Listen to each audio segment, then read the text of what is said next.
let me take you down a rabbit hole, one you likely never knew existed. This is the rabbit hole of language. Long ago, there was a primordial language, the original language of humanity used by every single person in this world, the Lingua Primogenitum. Remnants of it are left behind, and if you know the story in the Bible about the Tower of Babel, then you know that this Lingua Primogenitum was deliberately mixed up and scattered all over the world so as to prevent people from achieving what they wanted. The remnants of the Lingua Primogenitum are used in every single language in the world, but it seems that there is one existing language that is the direct descendant of it. And although it has been altered since the fall of the Tower of Babel, most of it has survived intactly. It is known by some as the language of the Magi, the language of creation, the root from which all other languages have grown. The structure of this language, the symbolism encoded within it, and the spiritual weight it carries all suggest that it didn't gradually evolve from some primitive caveman speech, but was instead given to us, bestowed on humanity by a higher intelligence. It is rich, layered, almost otherworldly. It's considered one of the 5 most difficult languages in the world to learn, and it offers insight into the very fabric of life. It reflects on existence, consciousness, elemental forces, and it reveals divine intervention. I'm not a linguist in the academic sense, although I did study English linguistics as part of my teacher training. But the reason I am qualified to talk about this language is because it is my native language. And the reason I'm sharing all this in English is because I want to raise awareness, and I want to show you how this language holds a key to a spiritual and mythical code that is our existence, really, if that makes sense. But never mind, because it will by the end of this presentation.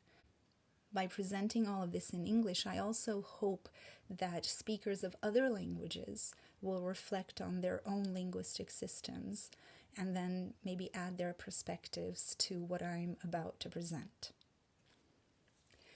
So, which language is it, right?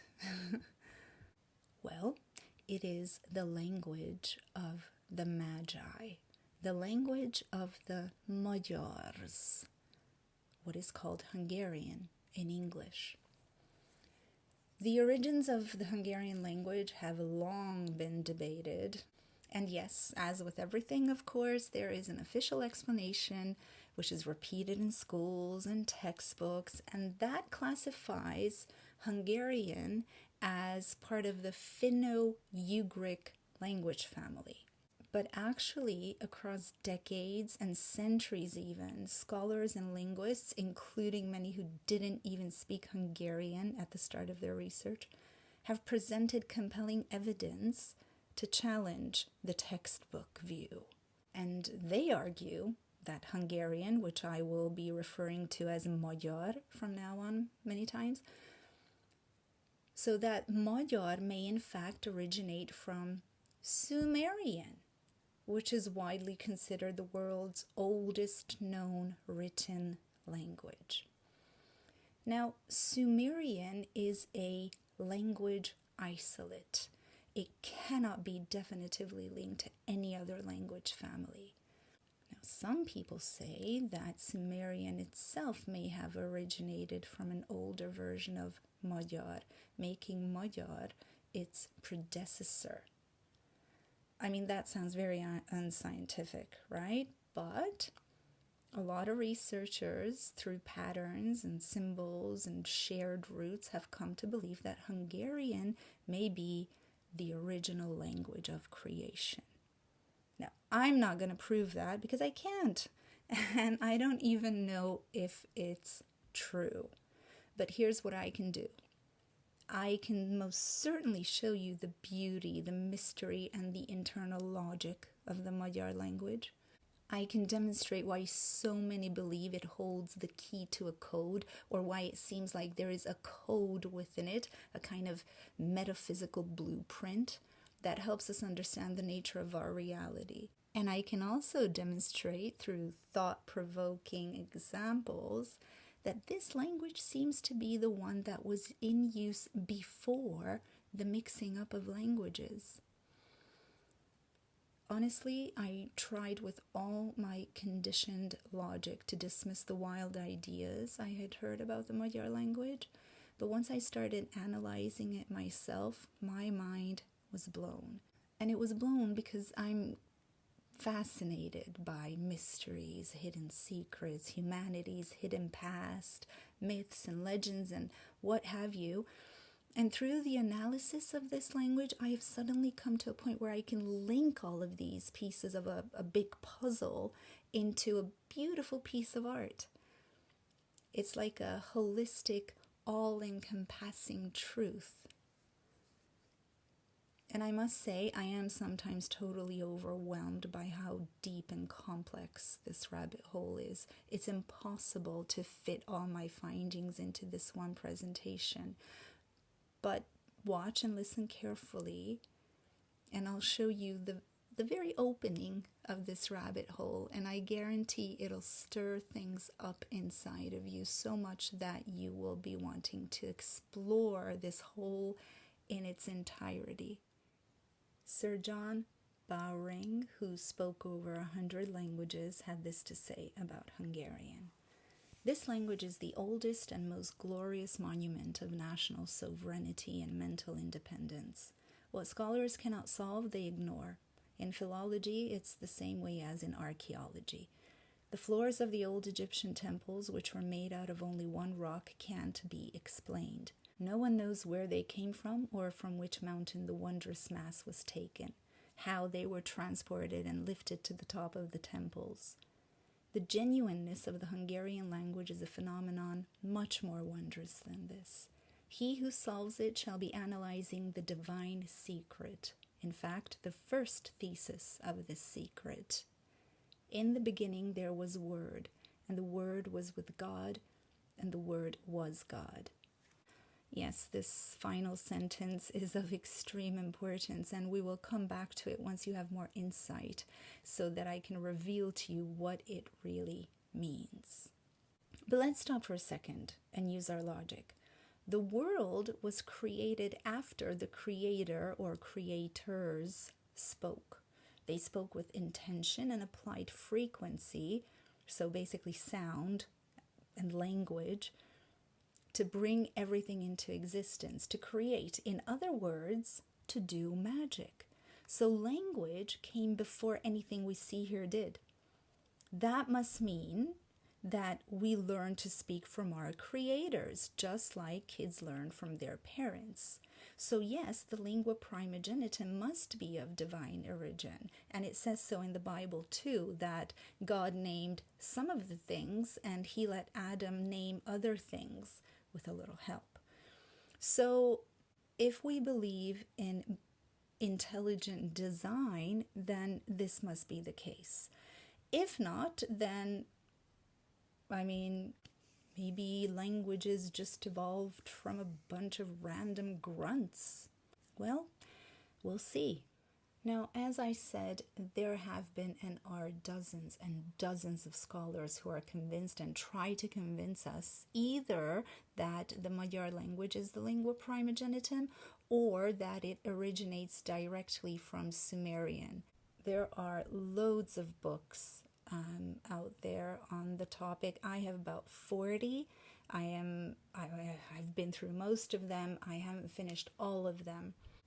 But here's another quotation from a Harvard graduate who also has some kind of Hungarian origin based on her last name. So she explains what the Lingua Primogenitum, or the original ancient language, is, and then she goes on to say that the Magyar language, the language of creation, is the original ancient language of the world itself. There are, as I have shown you, loads of scholars who are bold enough to make this statement. Scholars are saying that it is Scythian, Sumerian Scythian, that Hungarian originates from, and then others are saying, of course, that it's the other way around. But there is a very, very close link to Scythian language.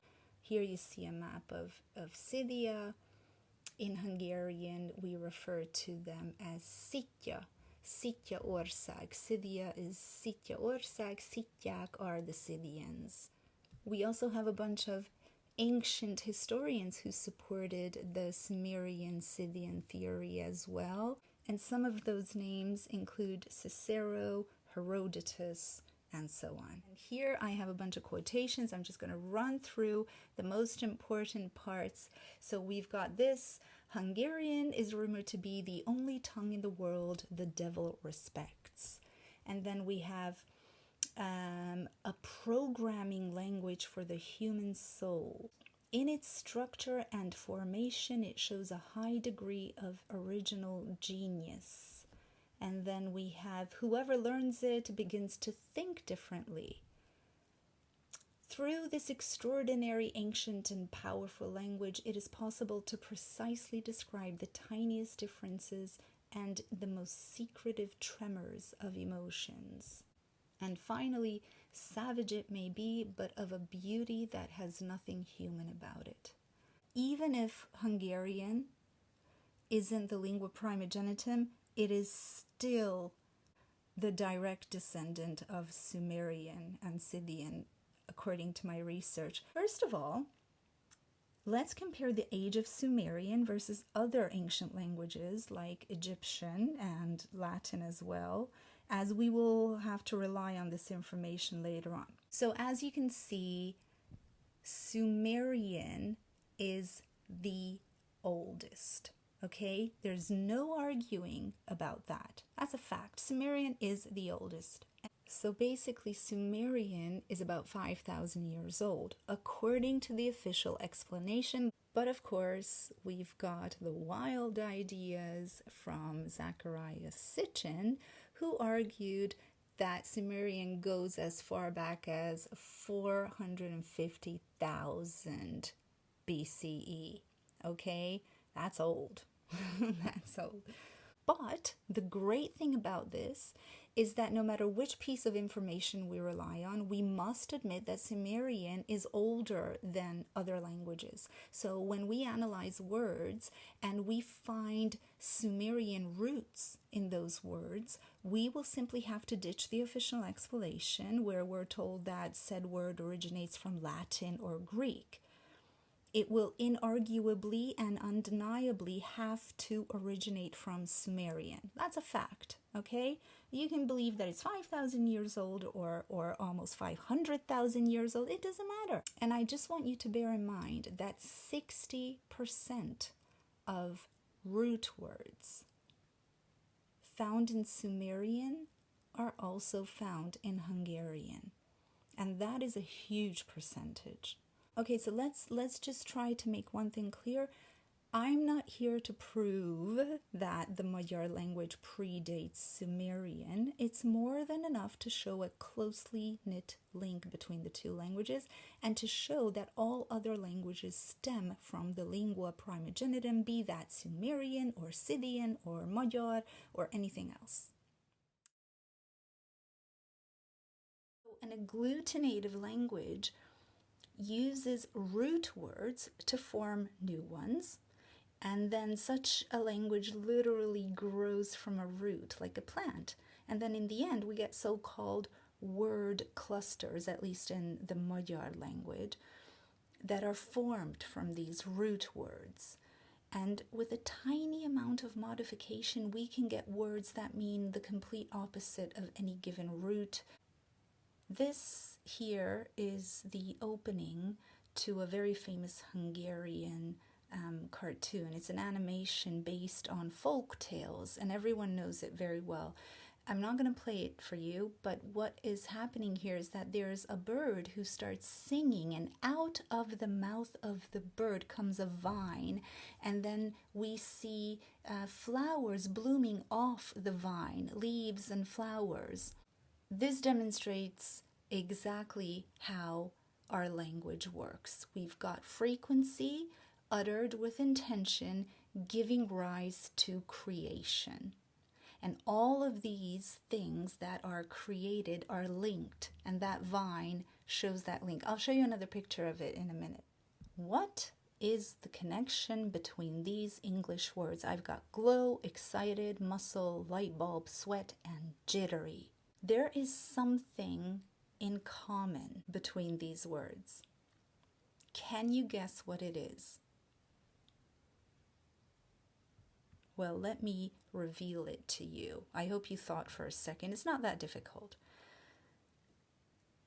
In Hungarian, in the Magyar language, all of these words have the root is in them, because is means fire. It's a special kind of fire, an inner fire, a fire that ignites from within. And all of these words in the Magyar language have is as their root. So we've got glow is izzik, excited, izgatott, muscle, izom, light bulb, izzó, sweat, izzad, as in the verb, jittery, izgága. In order for these words to exist or function, they have to have an inner energy, a fire, okay? And the user of the Magyar language will know, subconsciously at least, that words with is have to do with an inner fire, an inner power. So let's take a look at the word mag in the word Magyar. Mag is the root word, which means seed in Hungarian. Here you can see that in Sumerian, mag means magic of creation. That's not the perfect translation, because actually it means the wonder of creation. And that's what seed is. It is the wonder of creation. As you can see, Magyar, meaning Hungarian, contains mag, this root. And there's a bunch of other words, even in English, that contain this root, like magi and magic. Magyar can be broken up into a bunch, it can be broken up in a bunch of ways. Let's dissect it a little bit. So you see, Magyar sounds like mag-őr, mági-őr, a mágia őrzői, which means seed guard or magic guards, or basically guardians of magic. And it's really interesting how reflexive pronouns work in Hungarian. I've got both singular and plural in first, second, and third person here. Magam is myself. Magad means yourself. Maga, himself, herself, or the formal way of saying you. Magunk, ourselves. Magatok, yourselves. And maguk, themselves, or the formal version of you in plural.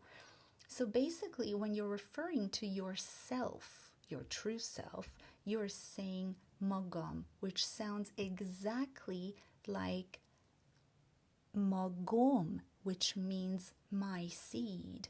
And when you're referring to somebody in second person, you say magad, and that sounds like magod, which means your seed, and so on. It goes the same way. Magya, maga sounds like magya, his seed or her seed or its seed. Magunk, magyuk, our seed, and it goes like that all the way to the end.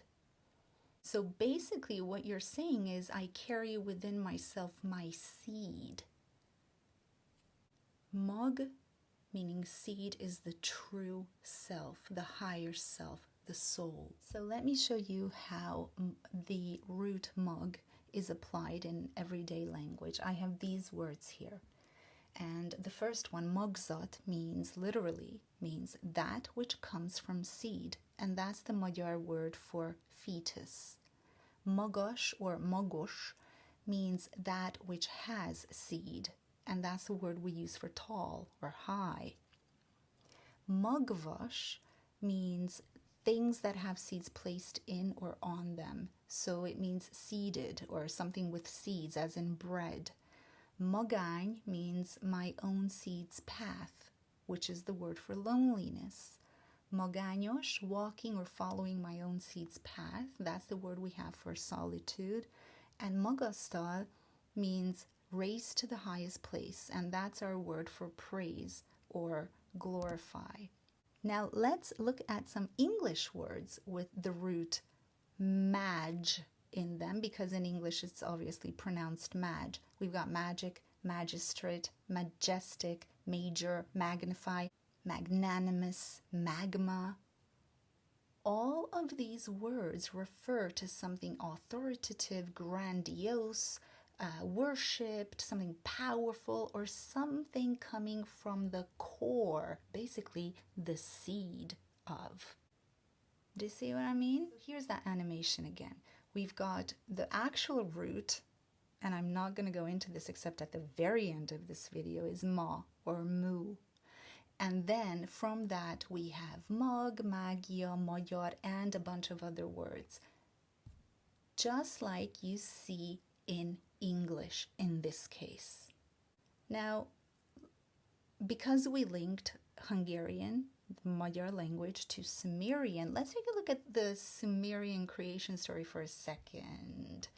So it's really interesting that Enki was the name of the creator, and En seems to be some kind of title, like Lord or Sir, or maybe just Mr., or simply referring to an individual or person, persona, I would say in this case, because it's found in a bunch of names like Enki, Enlil, even Ensu. In the Magyar language, én is the word we use for I or me, but this is not the seed, our actual core, our higher self, our seed, our mag. It is more like a function of you, the function you serve in this world. It's your role, your persona, the mask, the ego self. The word egyén means individual, okay? Egy is a very, very important word that is going to come up towards the end of this presentation. Egy means one, okay? A single one. So basically when you say egyén, you're saying egyén, an I, a me. Egyén sounds like egyen, a lord, a sir, a miss, a mister, a person, a persona, a mask, the ego me. But when you're referring to others as a me, that sounds a little bit weird. But if you think about it, it makes complete sense, because everyone refers to themselves as me. So when you ask anyone who they are, they will say, well, I'm me. So in Hungarian, when you say an individual, you're saying a me. Mind in the Magyar language means all or every. And then mindenki means everybody or everyone. Minden means everything, all things. But then that sounds like mindenki.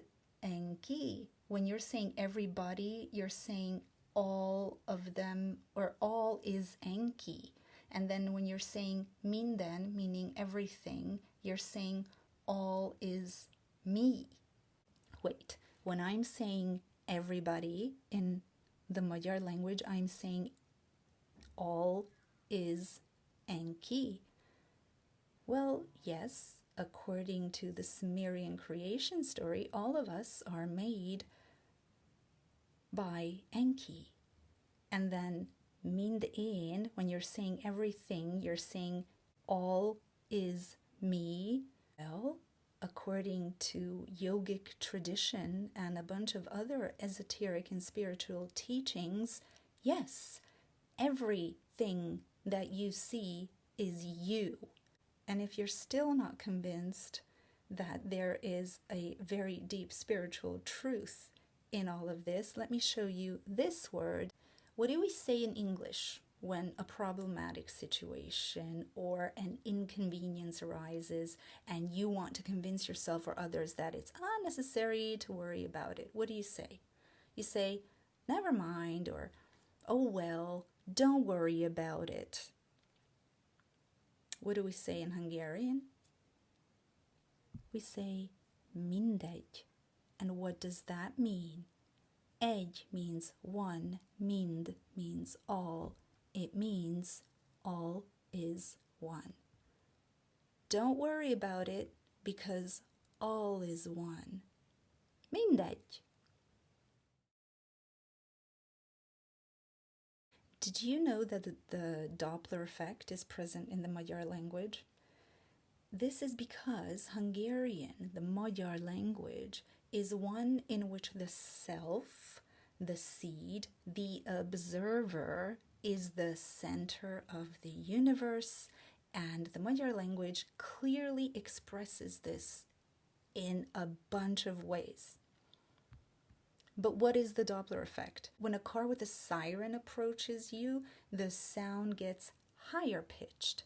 And then as it passes and moves away from you, the sound becomes lower pitched. In the Magyar language, vowel sounds are placed into two categories, high and low. This is the equivalent of English front and back vowels, okay? We have high vowels on one side, low vowels on the other side of the table here. Everything moving towards the observer, myself, okay, me, or in close proximity to myself, have high vowels in them only, while words that show a movement away from the observer have low vowels in them. So we've got ez, this, az, that, ide, here, oda, there, gyere or jöjj, come, távoz, leave, így, this way, úgy, that way, közel, near, távol, far, elől, in front of, hátul, behind. The Doppler effect was first proposed in 1842, long after these words were commonly used. What? Did people know about it, and did they adjust their speech in accordance to something in physics that was to be discovered thousands of years later? I don't know.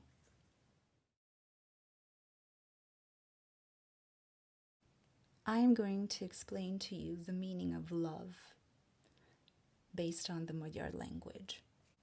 The root word ser or sur in Sumerian means taken care of by God, a power or frequency bestowed upon someone that drives this person to selflessly care for something or medicine. So basically three things: taken care of by God, an inner drive to selflessly care for something, and medicine.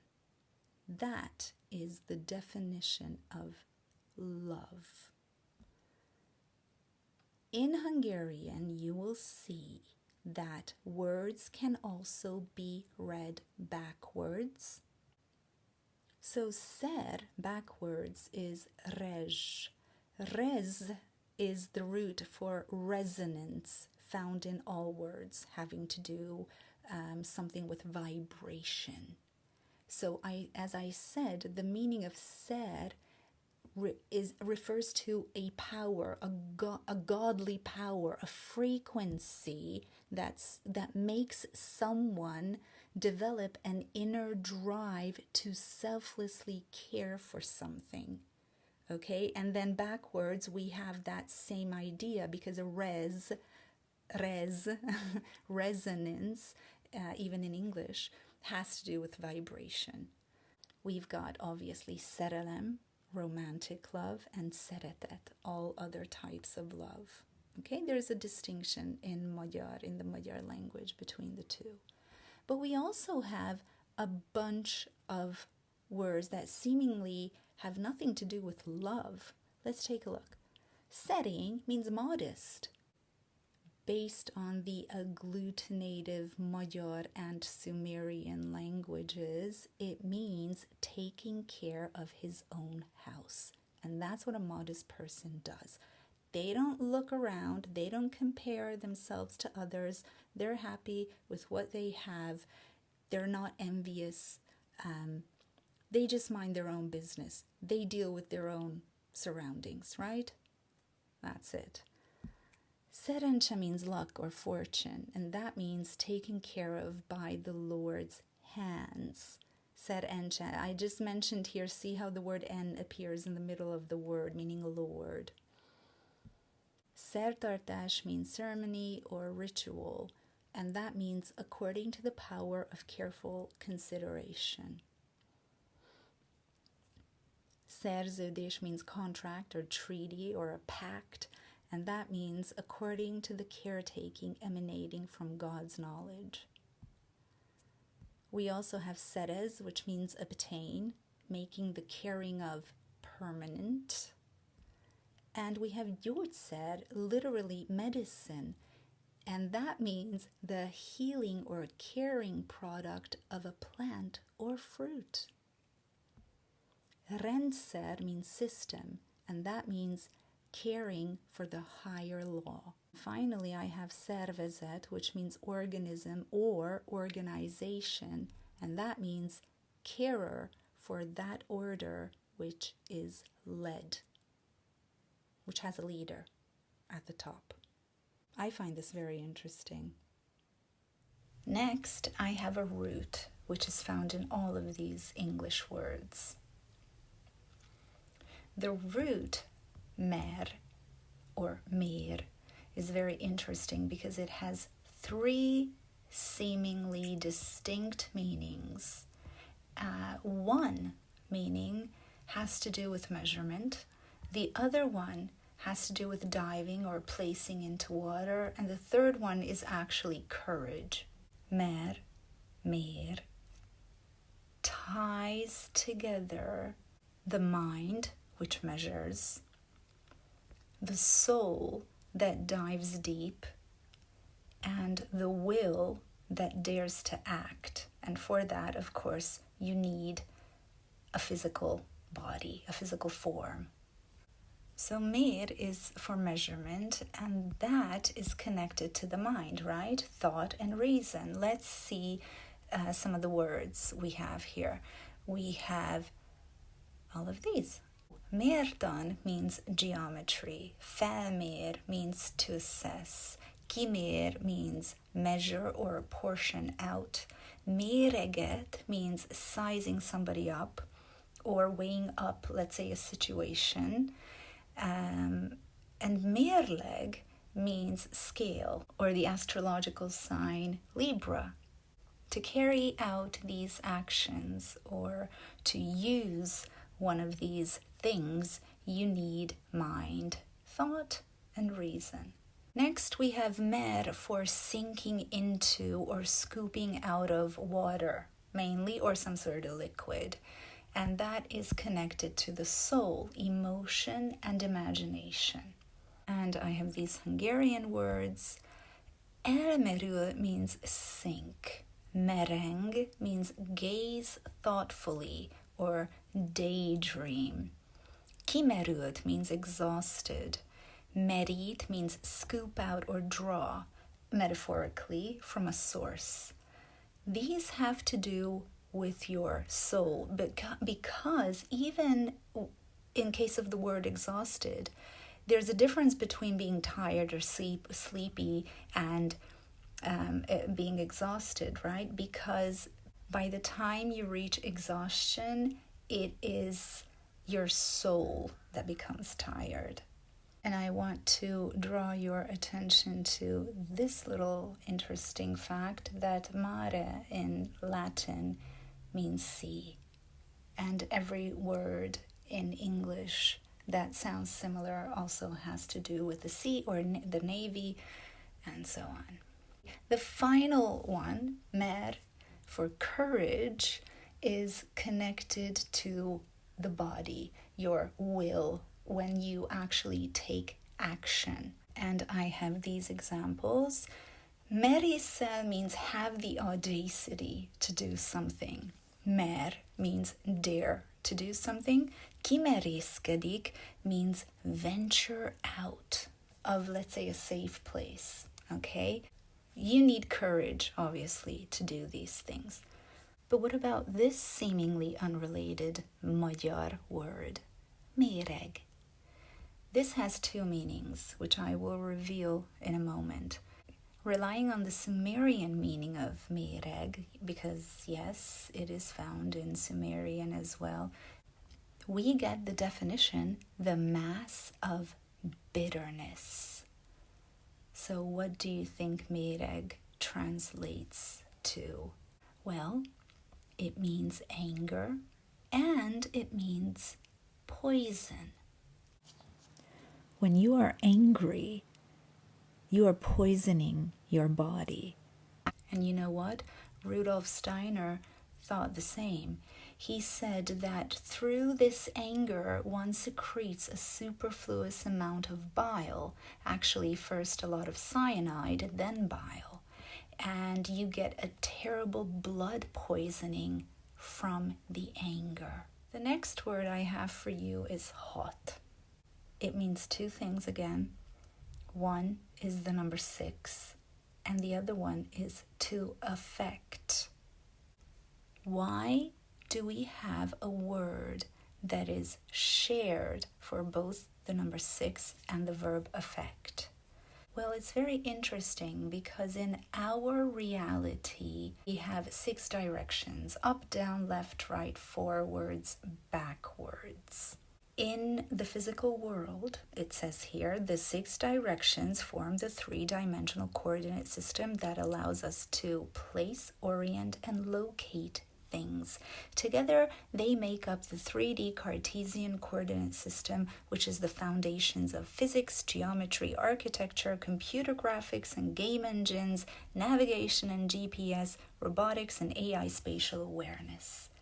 What this is saying then is that 6 is the number of the architect, the builder, the one who commands. In other words, it has an effect on the form of the world. And the one who commands the world can ascertain directions in 3 dimensions. That person has effect on the world. That person has authority. That person has power. So let's look at some of the words that we have in the Magyar language with hot as the root. Here we go. Hatás obviously means effect. Hatalom means power. Hatalmas means grand, great, grand, or powerful. Hatóság is the authorities. Határ is border or boundary, limit, threshold, basically the limit of one's effect. And then átható means like piercing, like a piercing gaze or a piercing pain, penetrating like a smell, and profound, such as in silence. All of these affect us. Let's take live as our next word. If we take 2 of the letters out of it, we get the allegedly Proto-Semitic word el. El is a word of divinity, essence, and origin. You can see that it means God or mighty one or powerful being. In the Magyar language, él means live. and élet means life. In Sumerian, il means high or lifted, open eyes. I have all of these words with el or el in them. And as I said, you can read some of them backwards. You can jumble up the letters sometimes, even as you will see here, and still get a word that is closely related to the original root. We have el, which means live. Elelam means sustenance and nourishment. Elem means element. Elet means life. Eta means food. Let means existence. Let elem means the fundamental component of existence. You can clearly see how life, nourishment, sustenance, and existence are closely related in the Magyar language.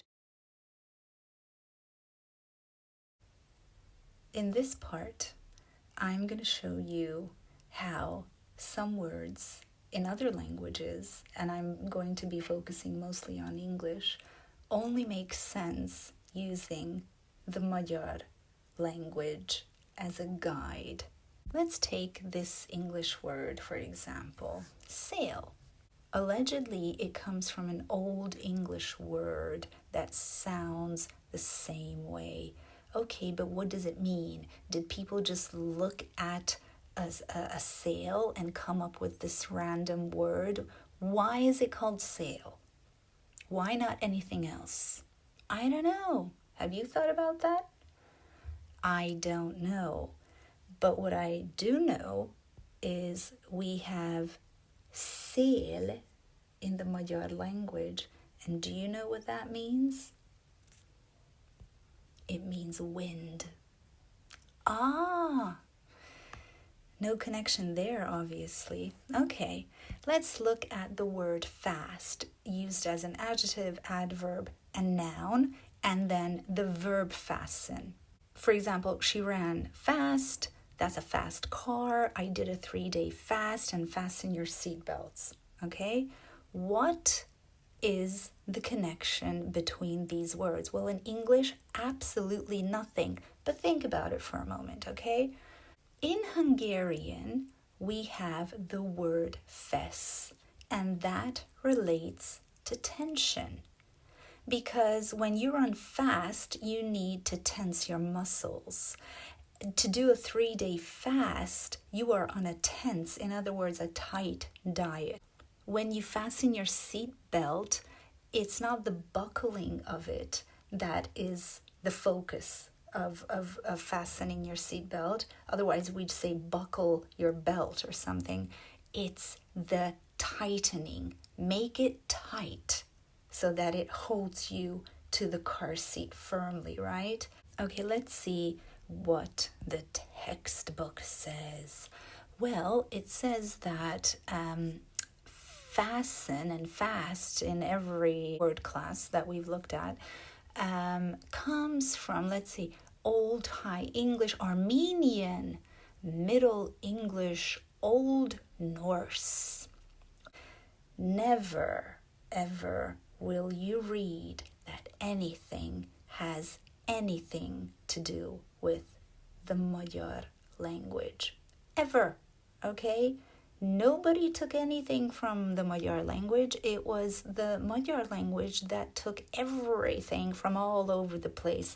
But why is there such logic to it then? And I'm not even going into the grammar of it. Let's have a look at some Hungarian words with fesz as the root, okay? Here we are. We've got fesz, obviously. Feszít means to tighten or stretch. Feszület is the cross in the biblical sense, so it's the crucifix. Feszítő means pressing or tightening, even a feeling. Fesztelen, we have telen as the derivational suffix there, so it means the opposite. So fesztelen means relaxed, laid back. Megfeszül means to strain oneself. Feszült means tense, strained, or hectic. Feszeng means fidget uncomfortably or feel awkward. Okay, so the other thing that you need to realize is that in some languages, certain sounds are pronounced in such a way that, for example, English speakers can barely tell the difference between them. There are so-called consonant pairs in every language where one is voiced and the other one is unvoiced, but they sound very similar. That's and a very good example of words that have these consonant pairs are tau. The tau is not pronounced tau as in English, it's tau. And that sounds almost like Dao. And that's what happened to this word. Tao became Dao because some people may have, misunderstood it. I don't know how this happened to be, but it doesn't matter. Tao and Dao sound almost the same. And when it comes to consonant pairs, you will see that oftentimes, even in a single language, certain consonants get changed over time, okay? So, taking that into consideration, let's have a look at some other words. The first one is in a name found in, Scottish. And Mac means the son of somebody. So, for example, MacDonald will be son of Donald, right? Okay, but I bet it's not pronounced Mac originally, is it? Could it be that it's pronounced mock, which sounds exactly like mug, which I showed you means seed of? And that would make complete sense. Seed of Donald, MacDonald. And that doesn't even have to be a boy, son of Donald. Anyway, let's move on. Let's take a look at the next one. Chimney. When we say the word in English, we see a chimney in our mind's eye, right? But what if we could show that this word comes from a language in which the function of the chimney becomes evident? But let's see what the word for chimney is in Hungarian. And before we move on, I have put in capitals the consonants, okay? And remember, CH often makes the K sound, even in English words like school. In Hungarian, the word for chimney is kémény, okay? We have the exact same consonants in there, the same sounds. If in English it were pronounced kimni, it would become more evident that it has to do with kémény. But what does chimney mean? Nothing. What does kémény mean? Everything. Because people using a dialect in Hungary will often say kimin, which means kimegy. And what does that mean? It means go out. What goes out? The smoke. I can even imagine a scenario where someone builds the first chimney and a friend comes in and, hey, what's that for? Well, look, it's going to go out. What? The smoke. Kimin. Kimin. Chimney. What about this one? This is a Hungarian word. I have MSLY in it, so it's mosoly. And a similar meaning, somoly, which isn't really used except somolyog, which is the verb.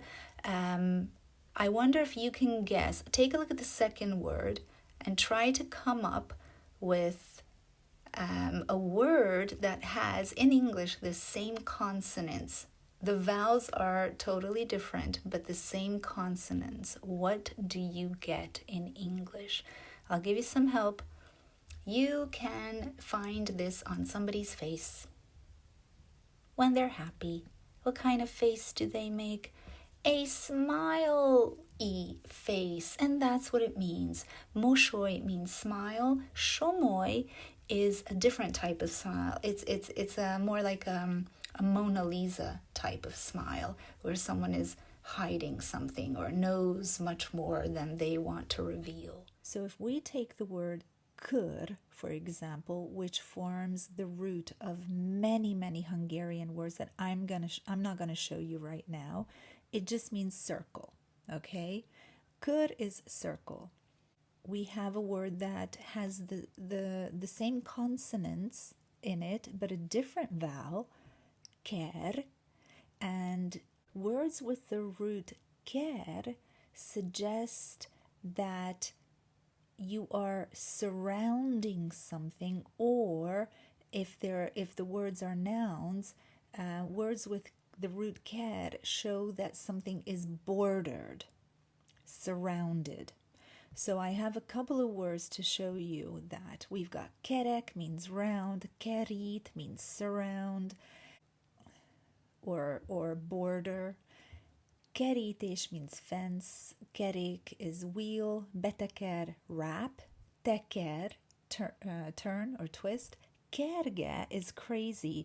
And if you think about it, it makes absolute sense, because a crazy person will go round and round and not move towards anything. They're just running around in circles, not getting anywhere, not reaching any kind of destination. And finally, I have here keresh, meaning look for or search, and that makes sense too, because you go around looking for something, right? I could have given you more examples, and I could have given you tons for kur, but instead I'm going to show you another word, and that is kor.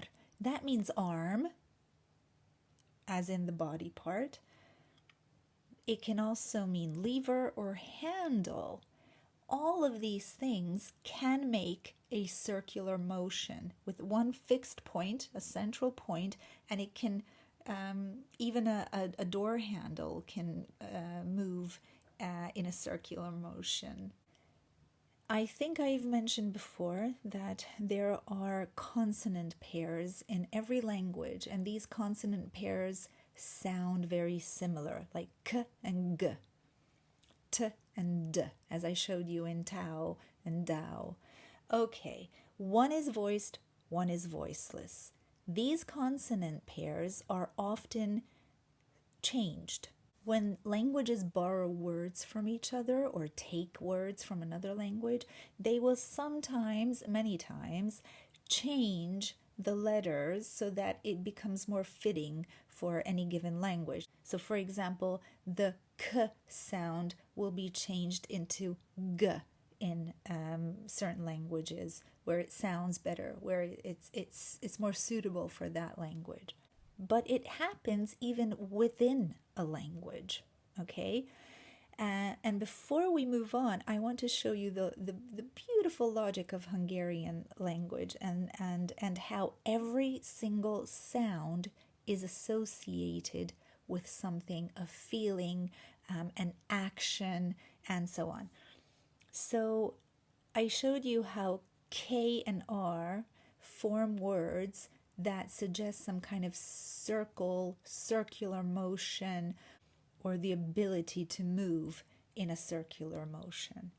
Because K and G are consonant pairs, words with GR in Hungarian will have a very similar meaning as to words with KR in their root. Let me show you some. All of these words and more, okay, these are just a couple of examples, mean that there is a movement taking place that is in a non-linear direction. So we have gurul, that means roll. Gördít, that means push by rolling or turning. Görbe is crooked or hunched. And in this case, it means it follows a path that is crooked or hunched, okay? Körbe, that's with K, and it sounds almost like görbe. Körbe means around and around and around.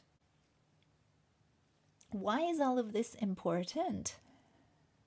Well, we have this word in Hungarian, kert. Literally, that means a place that is surrounded, but we use it for a specific place only. A specific place that is surrounded by a fence or a gate. Let's change the consonants, except the R, into their consonant pairs, what word do we get? We get garden, garten, hortus in Latin, and garten is German. Do you see what I mean? Up until this point, I have shown you how there's a bunch of words in Hungarian, and I only gave you a tiny fraction of examples, okay, that have ker, kur, kar, gur, gur as their root, all of them meaning something that is surrounded, fenced off in a circular fashion. Let's see the official explanation for the etymology of the word garden. We've got a bunch of things here: Old English, Old Saxon, Anglo, French, and we have Latin here as well, which is fine because I'm sure that the English garden came from Latin. But where did the Latin word come from? Well, I'll show you something very interesting. We have the words ker, kir, gur in Sumerian, and they refer to something round. As I have shown you, all of these roots can be found in Hungarian as well, meaning literally the same thing. What's also very interesting on top of all this is that this word, for example, kerület in Hungarian means district, but it also means perimeter in geometry. The perimeter is basically the border of something, and that is what it means, enclosure in Sumerian, enclosure. And then on top of all of this, the Arabic KRB, Arabic is also an agglutinative language, suggests tightness, proximity, and closeness. Yeah, if you border something off. And then look at these words in Hungarian. As I said, körbe means around, körbevesz means to surround, bekerít means enclose or encircle. Perhaps you're beginning to see what I meant when I said that Hungarian originates from Sumerian. From a couple of slides onwards, you'll see why some are saying that Hungarian is the lingua primogenitum, that Magyar is the lingua primogenitum. So let's move on. Here's our next word, vándor. If you change the V into a W, you get a word that is also found in Sumerian. I wonder what word we get if we change the V into a W in English. We get wanderer.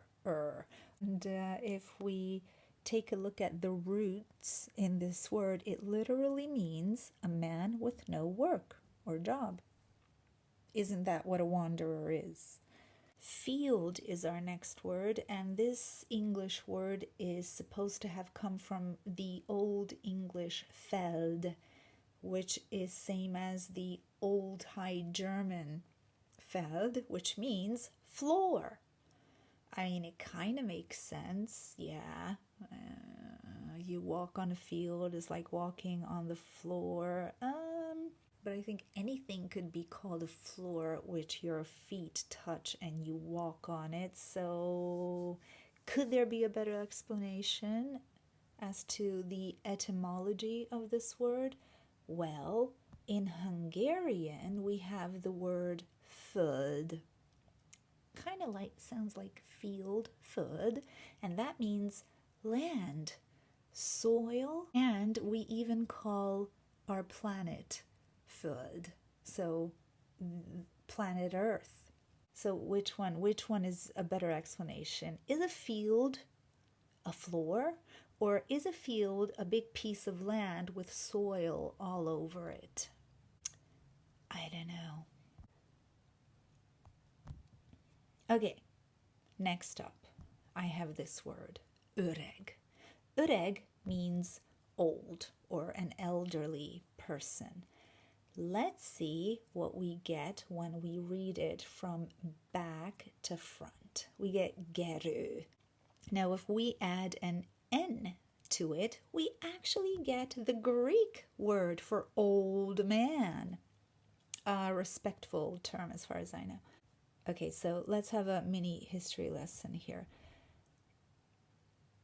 When it came to selecting kings in literally every early society, only a wizened older person was ever chosen. And that kind of makes sense, right? Because what's the use of having a useless child king on the throne? Unless, of course, the aim is to manipulate that child king from the background. But anyway, the point is that kings were always old guys.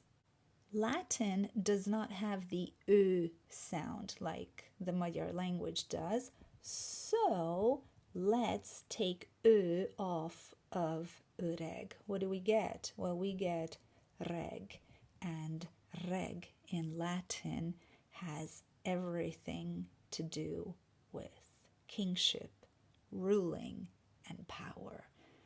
Regnum, regius, rex, just like English words. We've got, reign, regal, regulate, regency, but it probably has nothing to do with Hungarian. The connection between Native Americans and the Magyar people seems laughable, yet there are books written about this. I will make a video on that, but that's for the future. The word I have is Csimboraszó, and this word in Hungarian means the peak of something. If something is the epitome of another thing, so basically the peak of something. And yes, Mount Chimborazo is actually the highest peak in South America. But not only that, it is the peak that is farthest from the North Pole, actually. And while Mount Everest is the highest point above sea level, Mount Chimborazo is further from the Earth's center due to the planet's bulge at the equator. So it sticks out a little bit, meaning that Mount Chimborazo is the closest point on Earth to the sun. Okay, so these two words sound very, very similar, and the meaning is, or the fact that it means the peak of something in Hungarian, and given that it is the peak of the world in several ways, is very, very suspicious, right? There is a connection there. But what does Csimboraszó in Hungarian mean? I searched everywhere, but I couldn't find what the meaning of this is, or the etymology, or how it can be broken up. I couldn't find anything other than it being the peak of something. And of course, that wasn't enough for me. So I couldn't help thinking that Cimbora sounds exactly like the Hungarian word cimbora. And cimbora is also a word found in Sumerian.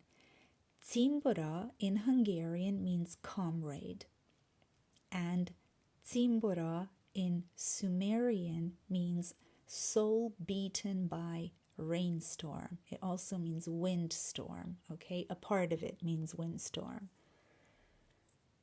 How these two can be connected?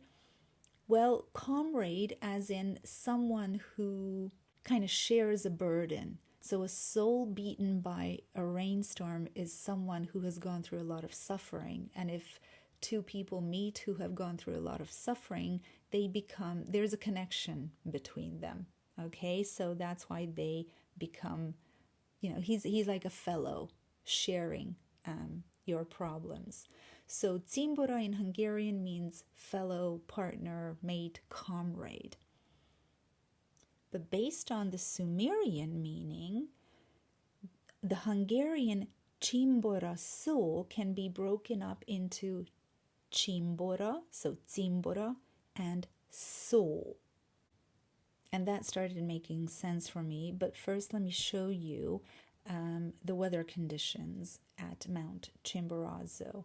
It says here that Chimborazo presents high wind hazards at summit altitudes. There we go. And Chimborazo's rainfall is significantly heavier and more variable. So it is windy and rainy. We find both wind and rain in the Sumerian definition of Tsimbora. But of course, I mean, most mountain peaks have that kind of weather, I assume. What's interesting is that Tsimbora so.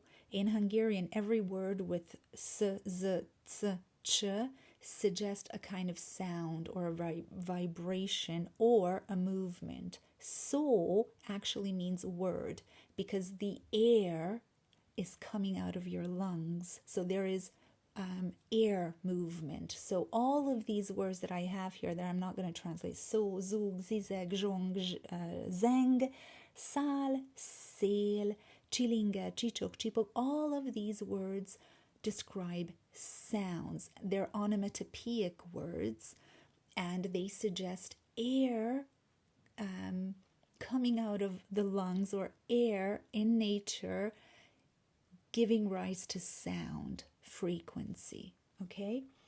Tsimbora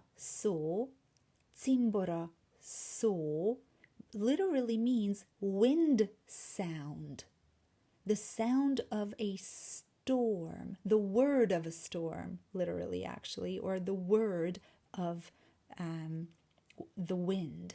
And because of the ch, the chimbora, it's supposed to be a high-pitched sound that the wind makes. Chimbora so is a compound word, chimbora so, and it means the sound of whistling wind beating at a soul, beating at something. And because I told you I couldn't find any info on when this word was first used in Hungarian, but Mount Everest was officially declared the highest mountain in the world in 1856. So this word must have been in use before this date, and it was. I just don't know when it was first used. But look, there have been a number of contestants in the highest peak competition, and Chimborazo was the first contestant. And before the 1800s, Chimborazo was considered the highest peak in the world. But why is this word embedded in the Magyar language? Why not any of the other contestants?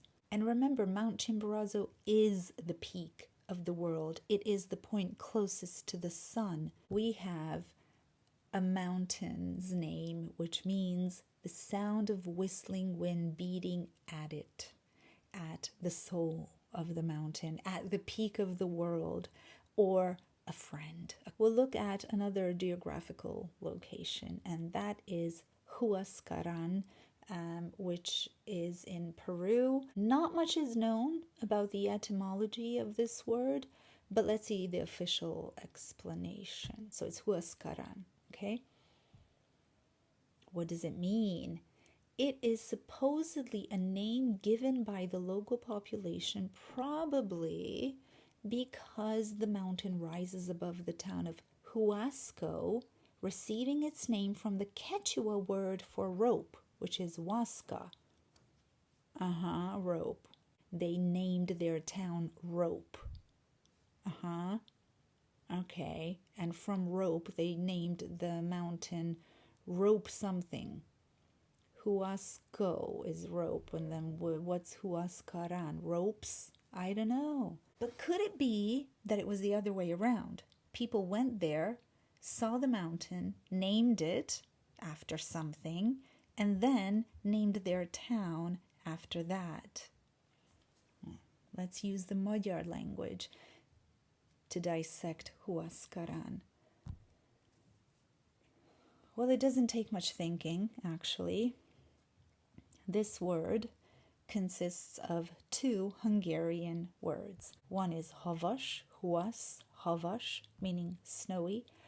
Karan, or karam in Hungarian, means pen or enclosure. What I have here is the explanation for the word Koram.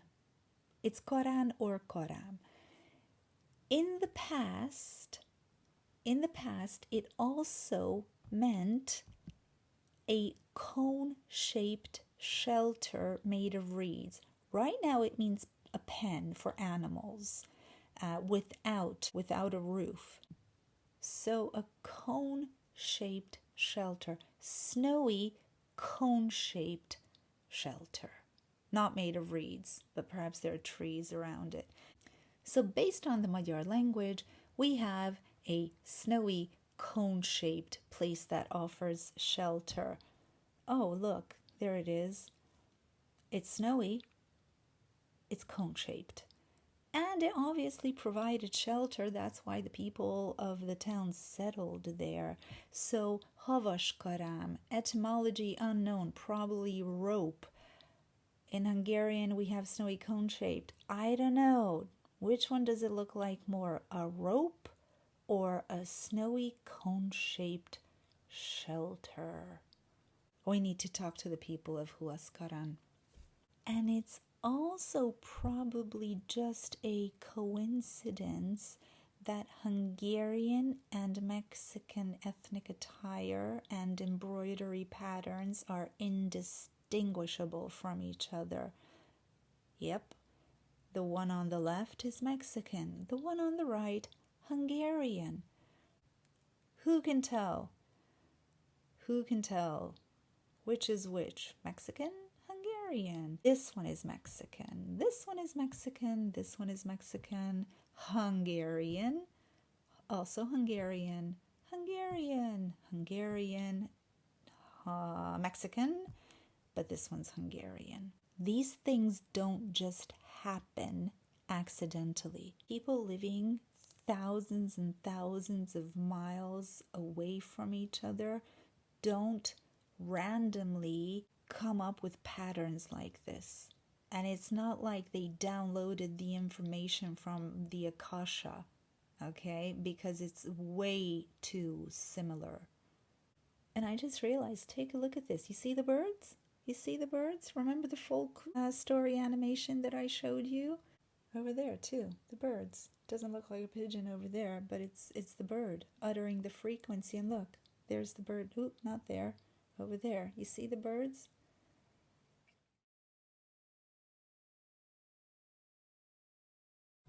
I hope everyone listening to this knows this name, Hermes Trismegistus. The writings linked to this name or title are also linked to the number 3. It's in the name because the Greek meaning of Trismegistus is thrice great. So this name is Hermes the thrice great. Now Hermes is Mercury in Roman mythology, and Mercury can also be linked to the number 3. Tris means 3 times, and Megistus means greatest. The reason Hermes can be linked to the number 3 is because our reality is structured into 3 levels. We've got the material, celestial, and the divine.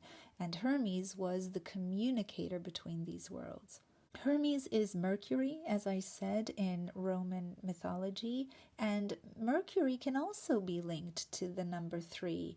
Firstly, unity, secondly, duality and opposition, and thirdly, harmony, creation, and meditation. And I need to draw your attention to Mercury here because we have the root mer, and I told you that the Hungarian root mer ties together 3 aspects of our reality, mind, body, and soul. Mercury also covers 3 aspects of our being. First one, mind, as he's a messenger and communicator. Secondly, the soul, as he's the guide of souls. And thirdly, the body, because he's a traveler and a thief. So basically, he's a risk taker. Remember, I told you that Mer also means daring, dare, to dare. It's going to come up, so keep that in mind. Anyway, Hermes and Mercury are the same, and they can be linked to the number 3, which coincidentally is shown in the Magyar language, as I showed you with the root mer. What if I told you that Hermes Trismegistus has a closer connection to the number 9? Numbers carry very significant esoteric meanings. If you're interested in numerology, then you know that. Hermes, we find the consonants H, R, M, and the S in there. Három is the word for the number 3. In Hungarian, we have HRM. However, Hermes sounds like hármas, and hármas means three-way or threefold or anything revolving around 3, so a group of 3 or whatever. Trismegistus. So obviously we have tri meaning 3, and then magistus meaning greatest.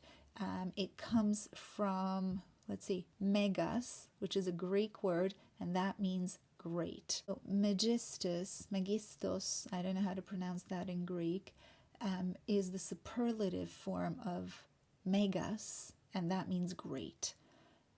On a quick side note again, megas sounds exactly like magos, and I told you, look at the root, mag. Magos means tall, high, and that's basically a synonym for great, right? So magos, already we have something that is linked to Hungarian, and with the root mag, it makes absolute sense, right? More than meg, mog. Megistos sounds like magasztos, and magasztos is a Hungarian word. It means exalted, elevated, or sublime. We have to look at tri. Tri means 3 in a bunch of languages. In Hungarian, in words, it appears as ter, because ter is a it's a primordial root word, and it means creation, okay? And creation in very many cultures has to do with the number 3. 3 represents the moment when unity and duality combine to produce something new. This is why it's seen as the number of creation. So it's number 3. 3 is the number of creation. Tri, therefore, means 3. So the s in tri, s, megistos, is sor, and that means times. We use it in mathematics as well to refer to multiplication.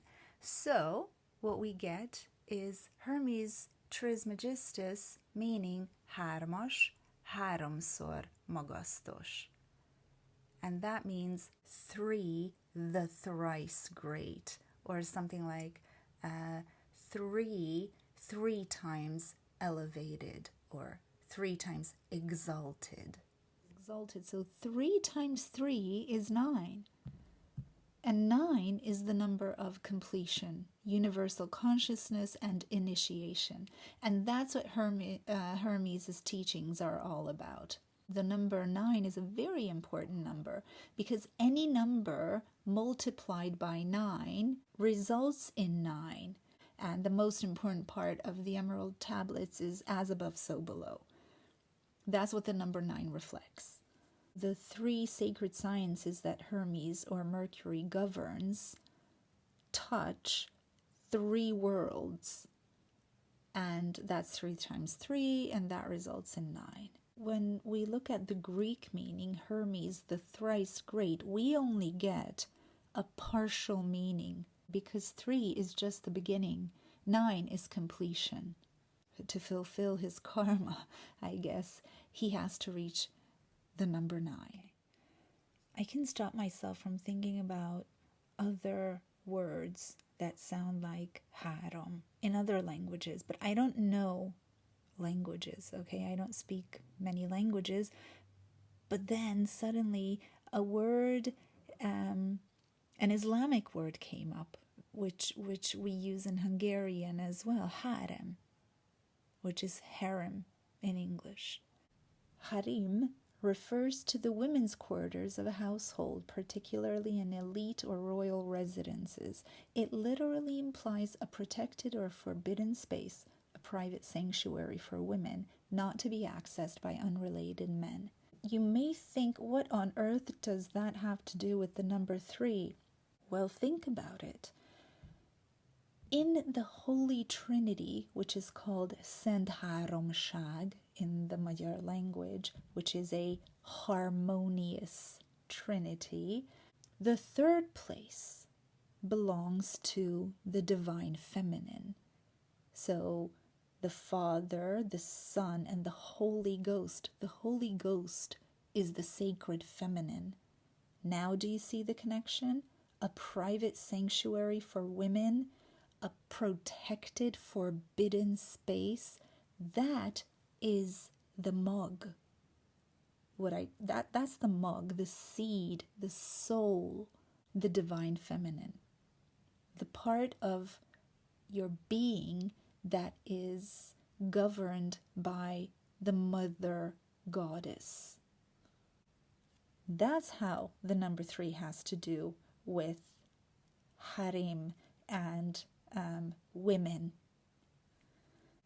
Now, there are other languages that have this word. I can think of one from the top of my head right now, and I have the explanation for that, but I don't think some people are ready to hear it, and I don't want to go into too much detail, so I'm going to leave that for some other time. Let's take a look at another mythological figure, the Egyptian Set, also Seth or Sut or Sut, representing the shadow side of nature. Again, it's probably a coincidence, but in the Magyar language, sötét or sötét means darkness. That's the word we have for darkness. And in Hungarian, Set is called Szét. Set actually dismembered his brother Osiris, according to the myth. Szét, which is his name in Hungarian, as I said, actually means apart. And Szét said, both sound like his name, means take apart. I have here 3 Hungarian words, and I have translated them into English. We have méz, mese, beszél. I have in bold and I have in capitals the consonants, okay? M, z, m, sh, b, s. They are very similar sounding. The way we form these sounds with our mouth and our tongue is exactly the same. M is formed the same way as b, and then the sounds z and s and sh are formed very, very similarly. So there is a connection between sound, okay? But in English, they have absolutely no connection between them. But there is a connection, and the Magyar language will be used to reveal that connection. There is a story that goes as follows. Homer's mouth was said to have been anointed with honey, causing him to be such a great storyteller. So we've got honey and story being linked already in the myth. Méz, mese. And this is a myth because, firstly, we don't know if Homer actually existed. Secondly, whether this name refers to a single person or for whether it refers to a group of poets. But what is for sure is that the epics linked to the name suggest a long oral tradition preceding the written forms. So oral tradition, again, can be linked to the word speak, beszél. So we have méz, mese, beszél being linked in the background story, okay? And then we have this Greek word, basileus, and that is Greek for king. But The origins of this word are somewhat obscure. Poor linguists. Well, let me enlighten you and those linguists. In Homeric times, the basileus stands at the center of the agora, the assembly. He is the one who speaks first while the others listen. This is reflected in the Iliad and Odyssey. Hesiod and Homer both treat kingship as connected to the power of muthos, meaningful, authoritative speech. In other words, speech is not free to all, it is hierarchical. The king's speech orders the world. The king is the basileus, the besileu, meaning speaker. You don't know the origins of the word basileus? It's besileu, because Greek and Latin, as I've mentioned before, don't have the ö sound or u. They will put eu in place of the ö. Besileu, basileus. So besileu means speaker, but in this case, it means the king. Because you know what? You don't speak before the king does, and that makes complete sense.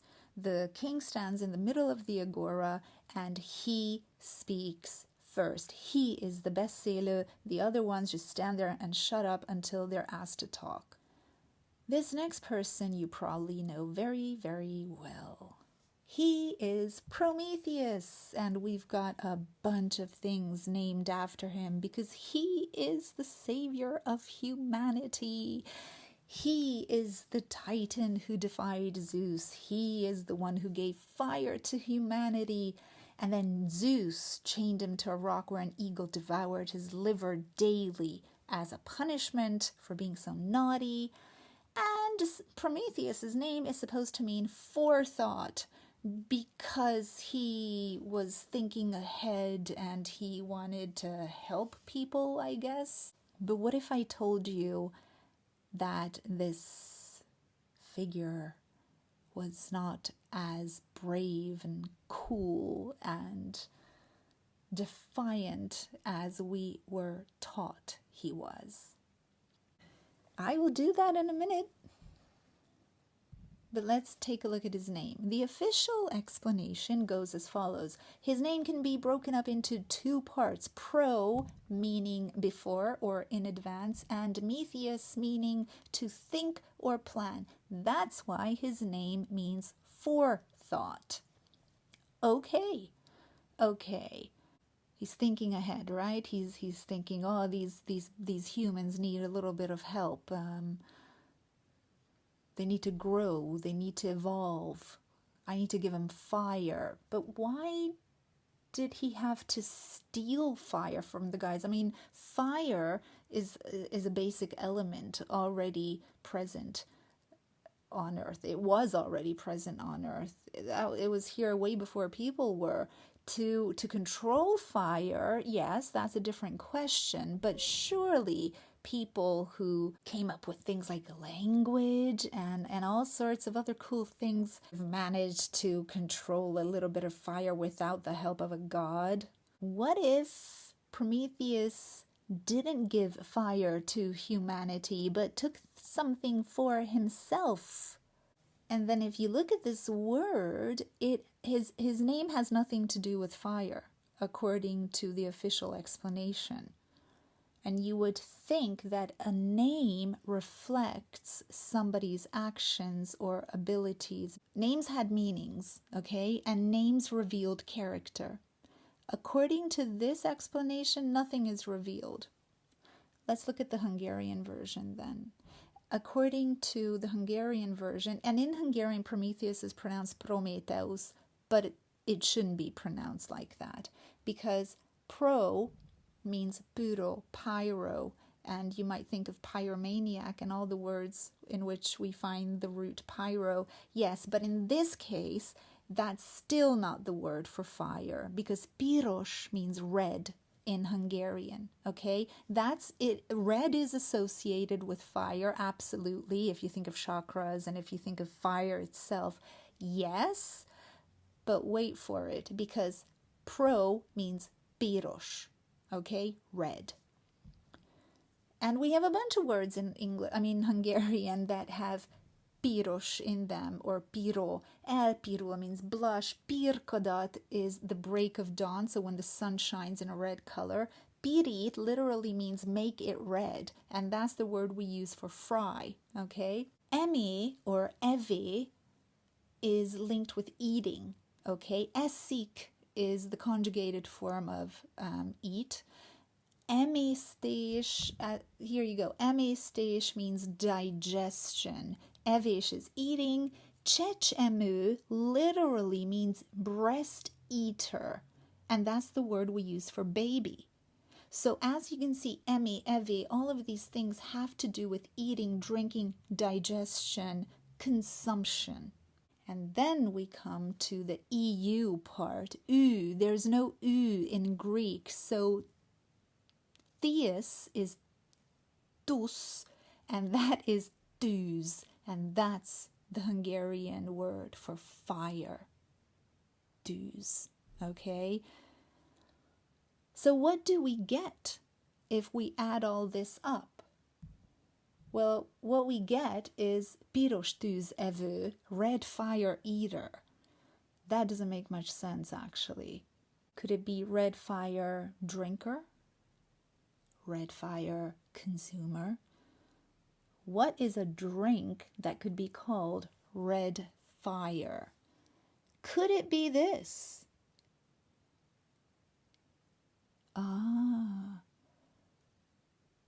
Did Prometheus steal fire for the sake of humanity, or did he steal the ability to make alcohol? Which is why the gods got angry. He stole alcohol and he learned to make it, and then he started drinking it. And then all of this suddenly makes sense. His liver being gradually destroyed is not a metaphor anymore. It is a medical condition, a medical consequence of his drinking habit. Him being chained to a rock is a metaphor for his addiction. The rock is immobile, fixed to a specific place. It's unchanging. And Prometheus, chained to it, clearly reflects his inability to change in his ways. Let's face it, the guy was an alcoholic. If we interpret this myth as I have just described to you, then we have to face another revelation. It wasn't the gods or Zeus who punished Prometheus. Prometheus punished himself by clinging to something that had a detrimental effect on his health. This teaches humanity a great big lesson. We should not be looking outside, searching for scapegoats, but we need to look within. And at this point, I'm quite convinced that mythology, all of it, is simply the teachings bestowed on humanity by some advanced people, let's call them. Mythological figures are archetypes, and they personify aspects of human characteristics, and all of the stories are lessons to be learned. We just need to interpret them the correct way, and I'm going to try to do that somehow using the Magyar language.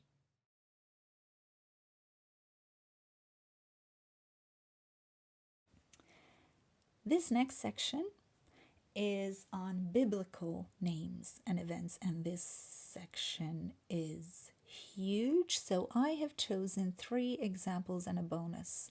It is overwhelming, okay? There should be a series of videos based on these biblical names and events, because this territory is vast. And a lot of times when I was doing my research, I just sat there and stared into nothingness, because the Bible is loaded with codes and the Magyar language is the key. Exodus chapter 16. And when they came to Marah, they could not drink of the waters of Marah, for they were bitter. Therefore, the name of it was called Marah. Now, I don't know how you would pronounce this word. I'm pronouncing it based on something that English speakers would expect. My version of the Bible explains how to pronounce certain letters, but some of them have 3 different ways to be pronounced, and I just picked something randomly.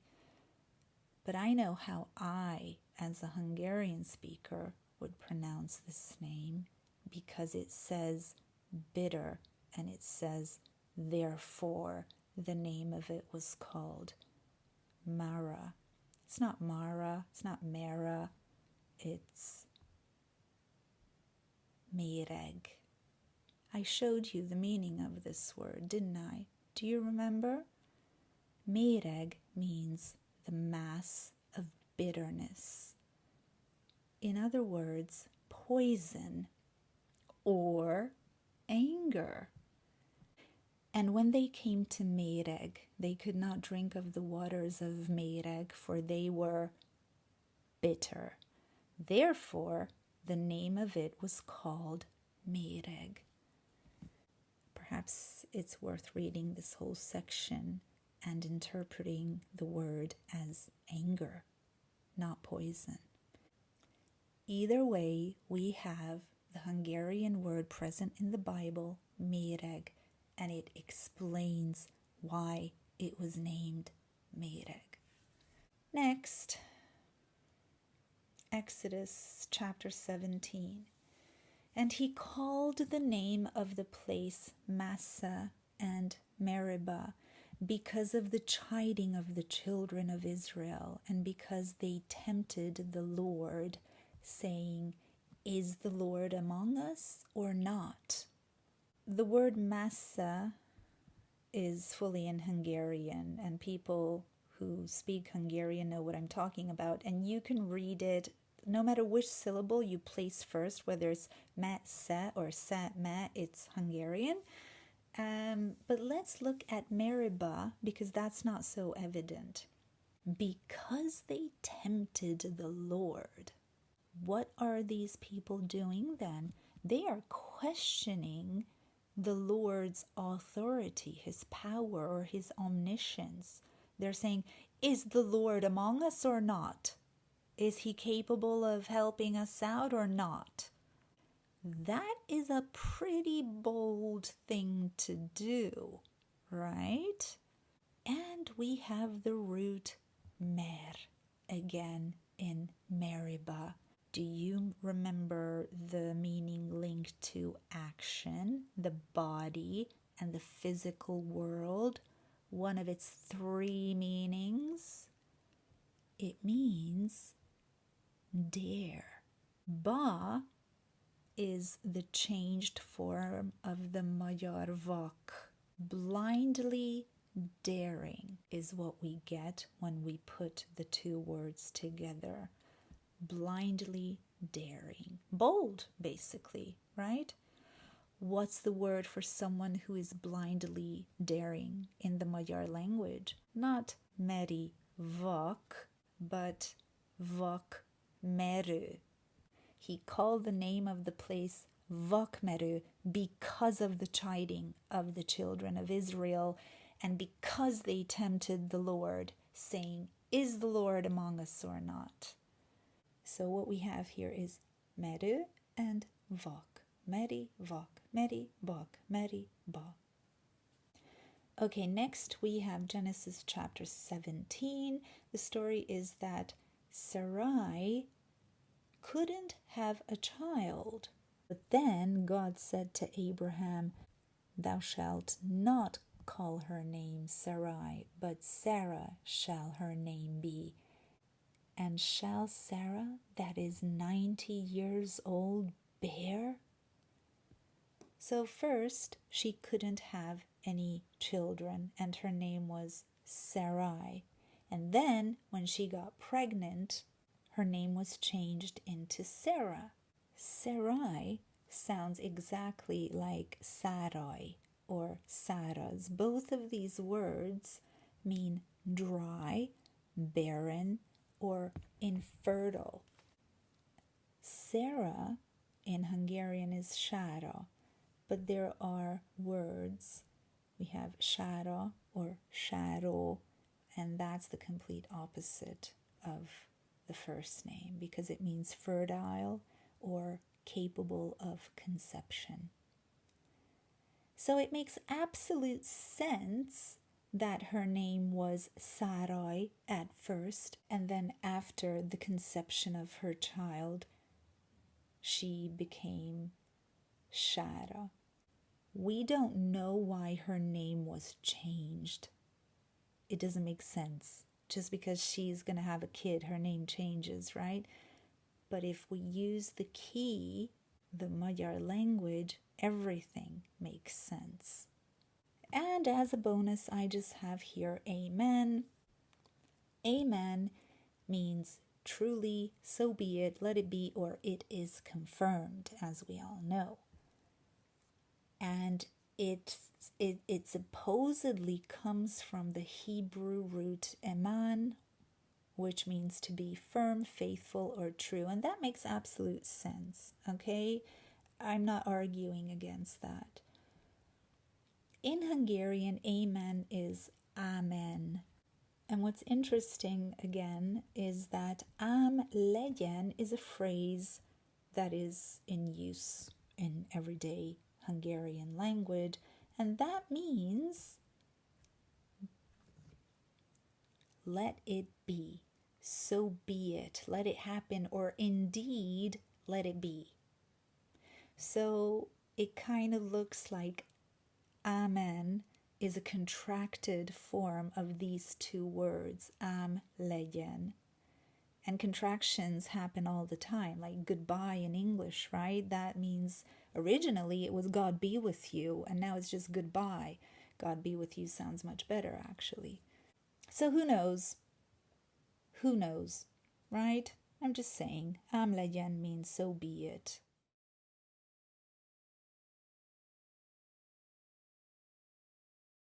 We've come to the part where we discuss the primary building blocks of our world, the elements. In Hungarian, the word for element is elem, but it also means battery. So we all know the four elements, right? We have earth for stability and form.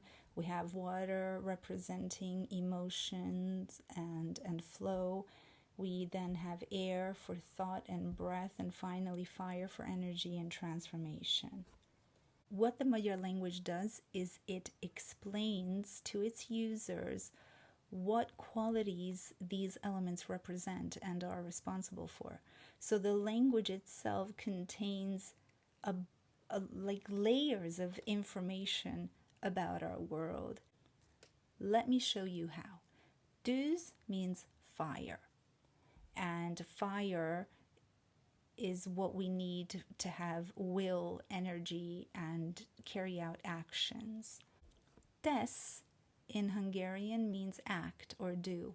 Tűz, tesz. Nowadays we call air levegő, but it comes from the root gőz, okay? We don't call it that anymore. Gőz now means steam, but the word győz means win. Gőz, győz, as you can hear the similarity. Víz is water, and water is for emotions and flow. Visz in Hungarian means carry. An interesting thing to note here is that visz, carry, backwards is szív, which means heart. You can make the connection between emotions, flow, carrying, and the word heart, right? Yes, you can. Third is earth, but it's more appropriately called Maz, because Maz means something very specific, which I'm not going to explain right now. But earth energies result in stability and form. Maz sounds like mass, which means crawl. And that's what we do on earth, right? Or that's what we need. We need earth to be able to move, to crawl. So what we have is elements that sound just like the verbs they represent. A tűz, tesz, fire, acts. A gőz, győz, air, triumphs. A víz, vis, water, carries. A máz, más, ik. You have to have that inflection there. A máz, más, that means the earth crawls. So you see that even if subconsciously, but the user of the Magyar language will be able to associate the action to the element. The sun plays a really important role in Hungarian tradition. Everything that sustained and nourished life was considered good. Jó in the Magyar language, which is a huge topic again. The word for sun is nap, and it's a contracted form of nagyon jó apa, very good father. Nagyon jó apa, na up, nap, sun. But nap also means day, which makes sense. Even the English word nap is connected to the sun. Dél in Hungarian means noon. Delel means to be highest in the sky, so the sun does that. The sun delel, a nap delel, and that means the sun is highest in the sky. So basically it is noontime. But delel, if a person does it, it means have an afternoon snooze. A word that is connected to the sun, meaning afternoon snooze, is present in the English language as nap, also meaning afternoon snooze. And on another side note, very quickly before we move on, I want to show you this. A nap ápoló tápláló erejű. That means the sun has nurturing and nourishing properties. Literally, nurturing and nourishing strength. A nap ápoló. The sun is nurturing. A nap ápoló. Does that sound like someone's name? Maybe this guy's name? Because who is this? Is this the nurturing sun? Who is the nurturing sun? Is he by any chance called a nap ápoló? Apollo? Just a coincidence. It's always a coincidence. The cycles of the sun represent time itself. And a cycle can be short, like a day, or it can be as long as an age or an era. In a day, we obviously have morning, noon, evening, and night. And if we project that onto a year, we have spring, summer, autumn, winter. And this, in a lifetime, is the equivalent of birth and childhood, adulthood, older adulthood, and then old age and death. The Magyar language relies on the walk of the sun to determine cardinal points, and these cardinal points really clearly express the connection between short and long cycles of time. So let's start at spring. Spring is the very beginning. It is birth, awakening. The word for rise and wake is kell. We have a bunch of words with kell in them One of them is another word for the commonly used word for spring, which is tavas. We have kikelet with the root kel in it, also meaning spring. But east is also called kelet. So within this word, we find the root kel, referring to rising, waking up, spring, morning, and a bunch of other things, referring to giving life, growth. Then we have summer. Summer is represented within a day by noontime, noon. I told you that noon was called dél in Hungarian, and that is the word we have for south. South is dél. We move on to autumn. Autumn is the evening. That's the time to rest and settle down. And that's what the sun does. The sun sets in the evening. The word for set in Hungarian and rest and calm is expressed with the word nyug. And that's what we call west. We call it nyugat. Then comes winter. Winter is the equivalent of nighttime. In Hungarian, that is éjszaka. So our word for north is észak. It used to be észak, as you can see here, but now we have dropped that y sound and we call it észak. By this stage, I hope you can make associations. Remember what I said about this guy? And remember what his name means in Hungarian?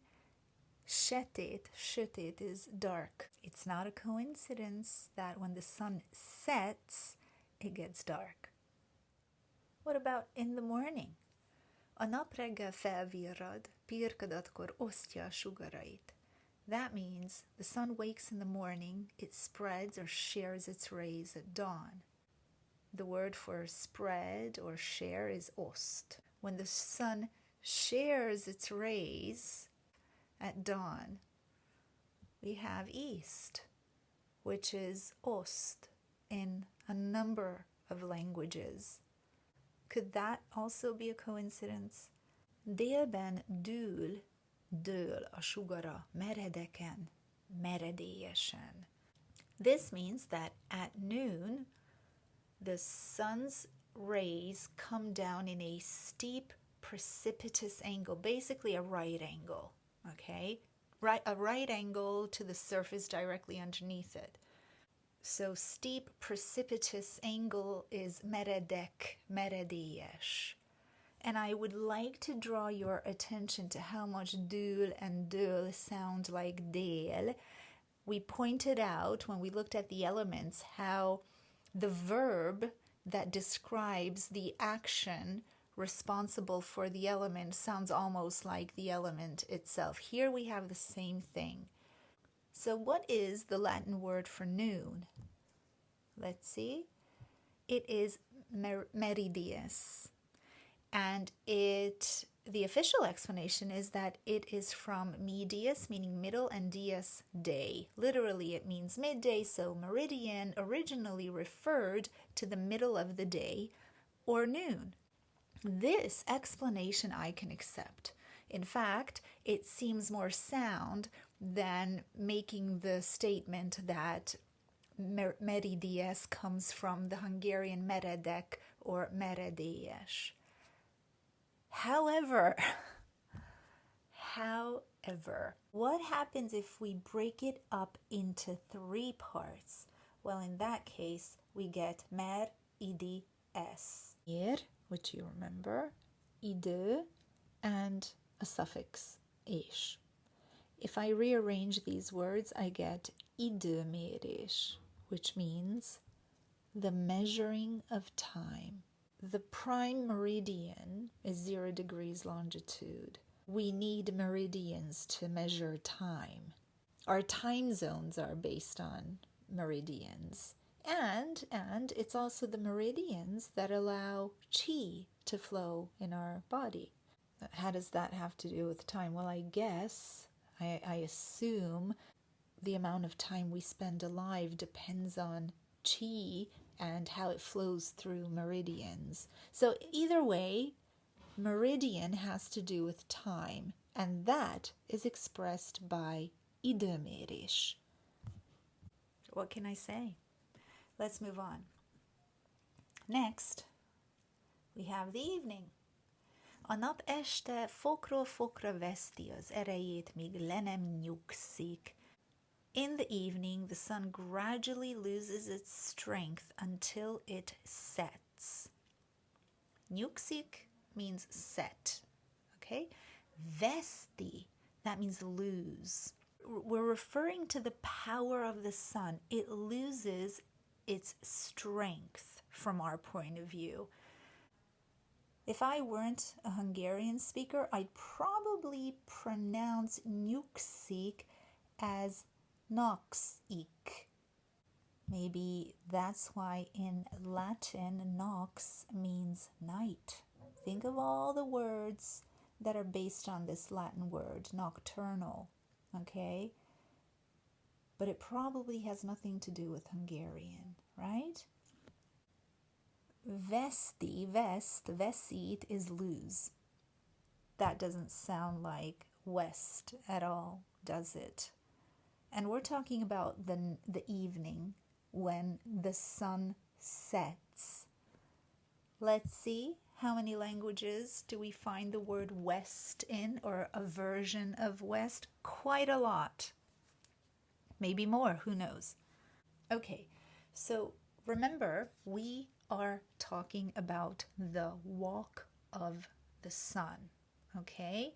And in Hungarian, séta means just that. A nap sétája. And the walk of the sun can be a day, it can be a month, it can be a year, it can be a lifetime, an era. It depends how big a cycle you want to take as one, a unit. So let's take a unit as the year. In Latin, we have the word etas. Etas, not sure how to pronounce that, but it means age, era, or period of life. If we read that backwards, you can't help but notice that you get séta. And then in Greek, we have ethos. That read backwards sounds like séta. Time, and the poetic version of year in Greek is chronos. But what if I tell you that's a Hungarian word too? Do you remember the KR root that I showed you earlier? Kör, ker meant everything to do with circles and going around. And then we have nyug, sounding like nox, right?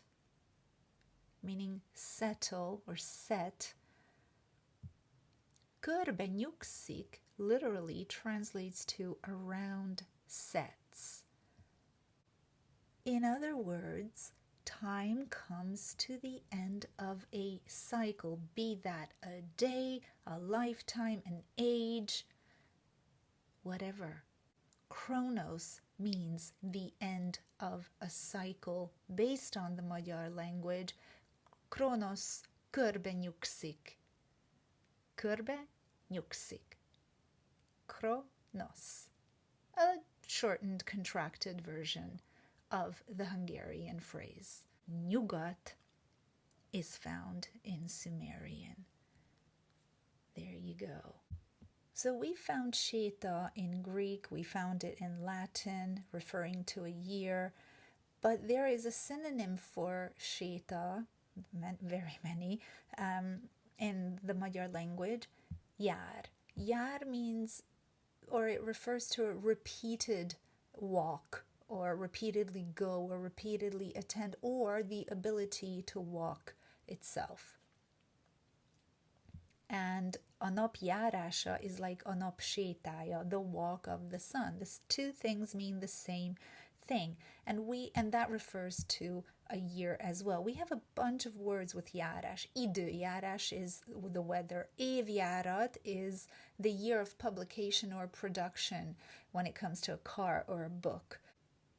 Do we have any languages which refer to the year not as séta, as we saw, read backwards in Latin and Greek, but something with jár?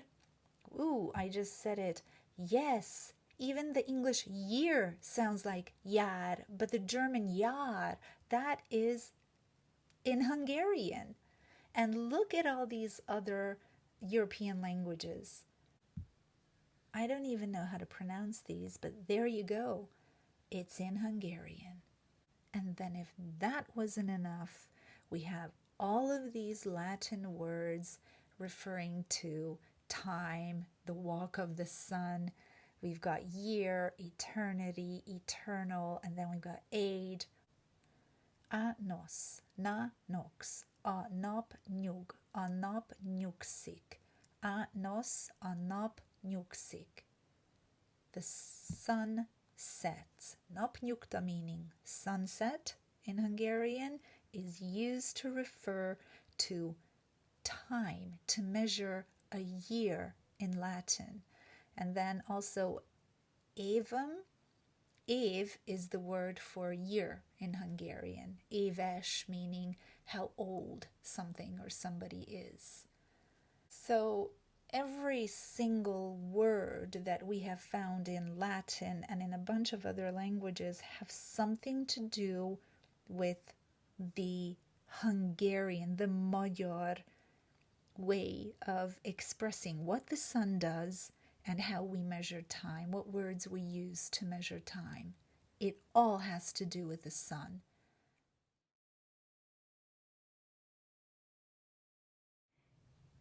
In the Magyar language, lélek means soul and lélegzet means breath. We all know the connection between the soul and breath. Lélek, lélegzet is the same word, basically the k sound turned into a g sound, and there are consonant pairs. As I said, this happens within a language. So lélegzik means breathe.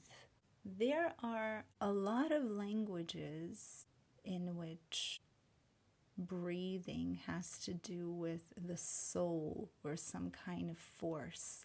Chinese is an agglutinative language, but it works a bit differently than Hungarian. I just want to show you a couple of words in which we have the chi root in Hungarian, meaning life force or something very similar. Csinál means to do. Obviously, you need life force to carry out any kind of action. Csinos means pretty, and that's a type of life force. Csillag, star, csillog, shine, and even csiga, which is snail, because obviously a snail carries its house on its back. We now come to a root word that is very important. Ig or egg, same thing. They are found everywhere in the Magyar language and in other languages as well. Ig and egg words I have here in this table. Ige is the word of God, but grammatically, in grammatical terms, it means verb. So a verb expresses action, occurrence, or existence, and that's exactly what happened at the time of creation, right? God took action and existence occurred. So having the same word for the word and verb actually makes sense. But let's move on. Igaz means true. Igen means yes. Igéz means enchant or put a spell on. Basically do magic on something or somebody. And then words with egg. Ég means sky or to burn. Ék means jewel or something shiny. Egy means one. Egész means complete or whole. All of these words express things that resonate at very high frequencies. Let's just say that. You can find these words in every language. So ig, you find it in the Latin ignis, in English ignite. Igazság is the truth in Hungarian. Let me draw your attention to something extremely important. In the ancient Hungarian writing system, rovásírás, the symbol for God is the Roman 1, the capital I. It was never used to express the number 1, but it referred to God as one, the one. Igazság means the truth. What happens if we take away a letter from the root ig? Let's take away the letter that represents God. We get the word gazság, and that means villainy or wickedness. Do you see? Do you see what I'm talking about? If we take God away from something, we get wickedness. So we have words with egg, and in Hungarian, egészség means wholeness or completeness, and that is the word we use for health, because health does not mean that your body is void of bacteria or any harmful things. You have to be in balance. Wholeness contains everything, both good and bad, light and dark, positive, negative, in a balanced state. The word egg sounds a lot like egg, and there you go. Doesn't really look like an egg, but egg, okay? And you surely know that egg creation myths galore worldwide. Where did this English word come from? Well, no dictionary ever will tell you that any word originates from Hungarian, of course. Egg is claimed to have come from Middle English, egg, Old Norse, and the Latin ovum. Okay, sounds just like egg, doesn't it? Not. But it doesn't matter what scholars say, because I can tell you that even ovum is a Magyar word. I'm afraid. Let's see. Ov means protect. Ovum means I protect it. I keep it safe. Ovum, ovum. And then we have odu, which means burrow or nest or hollow. The first person possessive version of that is odum, my burrow. Ovom az odumban. That means I keep it safe in my burrow or in my nest. Do you see the connection between protect, nest, and egg? Óvoda is kindergarten, a place where the children are kept safe. But egg is found in Sumerian, okay? Long before Latin or Greek even existed, we had good old Sumerian. And let's see what egg means. It means mother goddess. Ig, egg, are primordial words having to do with God and creation. But this mother goddess here is not the creator or creators of this world. Those are different people or beings. The Magyar people have always worshipped a feminine deity, and this is a huge topic for some other time. This mother goddess goes beyond those creators, and if you're into Gnosticism, you know what I'm talking about very well. So we have a cluster of words, all of which have to do with creation, divinity. All the words in this cluster represent God, okay? The one. They come from the single point, this oneness from which emanates everything in every direction, eternity, eternally. We started this presentation with this quotation that I will read in Hungarian this time first. Kezdetben vala az ige, és az ige vala az Istennél, és Isten vala az ige. In the beginning was the Word, and the Word was with God, and the Word was God. We can apply any word from this cluster to replace the word word, and we get the truth. So I'm going to choose the word one. In the beginning was the One, and the One was with God, and the One was God.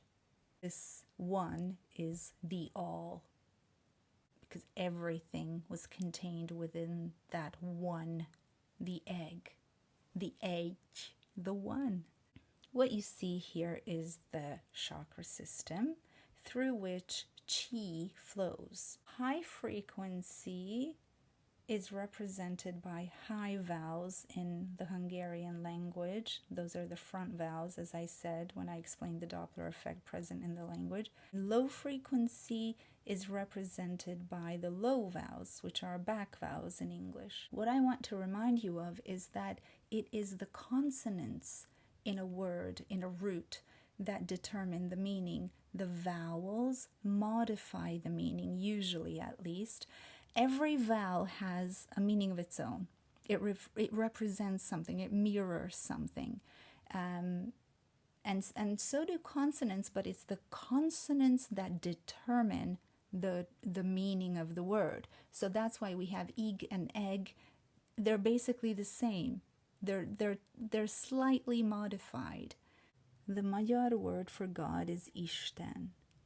Isten has only high frequency vowels in it, representing light. But what happens if we add certain low frequency vowels to this word only? Yep, you guessed it.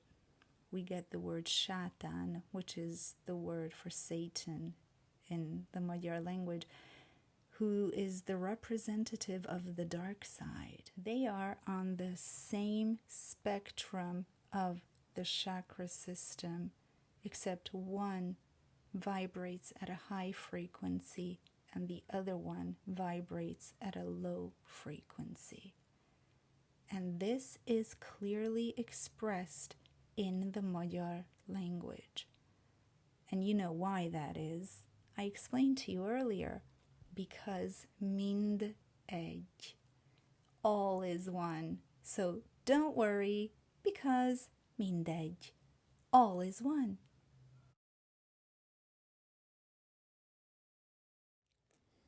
We have arrived to the final part of this presentation.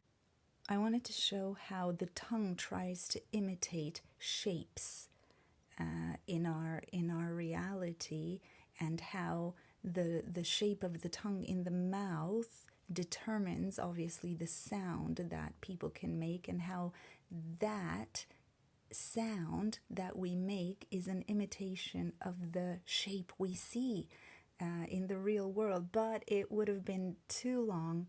This video is already very long, so I'm going to do a separate video on that. Mag, as I told you at the very beginning of this video, means seed. The root, the actual root in Sumerian language is ma or mu, and that word means magic. So Mag means the wonder of creation or the magic of creation, because ma, magic, is in there. According to myth, but some say it's not a myth at all, Mu was a land found in the Pacific, a huge piece of land. Because what we know about Mu is that it is said to be the origin point of all major ancient civilizations, and Mu is from where spread sacred symbols, languages, and megalithic architecture worldwide. What we also know is that they had advanced knowledge of energy, and psychic abilities and a highly spiritual society aligned with cosmic principles.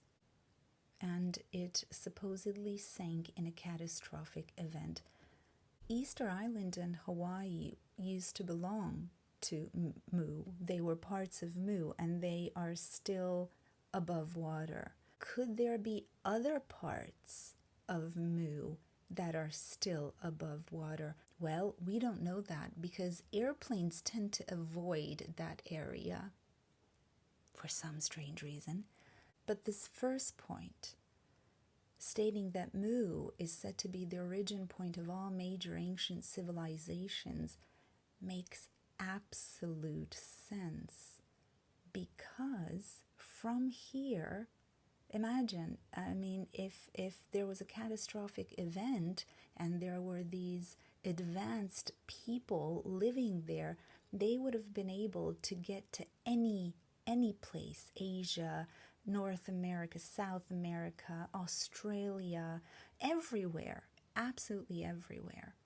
And whatever they took with them, possibly only fragments of their civilization, which was enough to rebuild the world. Or maybe there were already people living there and people of Mu taught those other people. I don't know. We don't know what happened exactly. That's another mystery to be solved.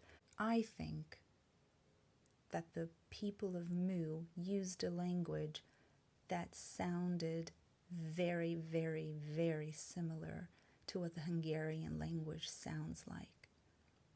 Because then all of the things that I've explained would make sense. This then is the conclusion of this video.